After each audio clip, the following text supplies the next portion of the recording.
Ah oui, ça fait sensation tous les ans, et peut-être plus cette année, parce que finalement, Charleroi est dans le sillage du Standard. Nous sommes pratiquement dans la même compétition, à savoir les playoffs 1. Les autres années, c'était souvent un peu disproportionné en classement. Je ne dis pas sur les qualités des joueurs, mais il y avait un Standard qui jouait le haut du classement, et Charleroi plutôt la moitié, voire le bas du classement. Donc on a un petit peu gommé cette petite chose qui faisait qu'on était un petit peu envieux vis-à-vis du Standard. Aujourd'hui, on respecte toujours le Standard parce que ça reste un grand club avec son passé que tout le monde connaît. Et Charleroi est en train de construire quelque chose de très ferme, de très costaud, avec l'enthousiasme qu'on connaît. Je ne vais pas revenir sur le travail de Félicien Mazuz, ce que les dirigeants ont apporté ces derniers temps, et les performances du staff, et surtout des joueurs qui ont répondu présents depuis le début de saison.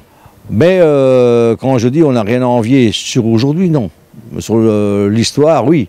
Et justement, ce qu'on demande à Charleroi, c'est qu'ils construisent une histoire, qu'on construise notre propre histoire.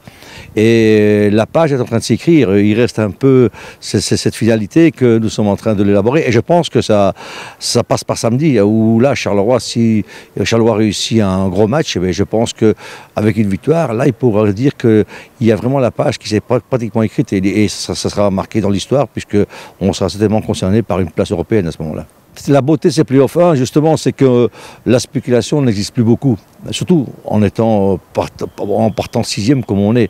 Donc on doit aborder tous les matchs pour les gagner parce qu'on ne sait pas faire autrement. Sur 30 matchs, sur une saison complète, on peut dire aujourd'hui si on prend un point ou si on n'est pas battu, on va essayer de stopper l'hémorragie, parce que ça, dans les playoffs 1, non, on ne peut pas raisonner comme ça. On doit raisonner pour les 3 points et on doit raisonner pour gagner, parce que c'est avec les victoires qui vont nous rapprocher d'un objectif qui fait rêver tout le monde, c'est-à-dire peut-être une qualification européenne.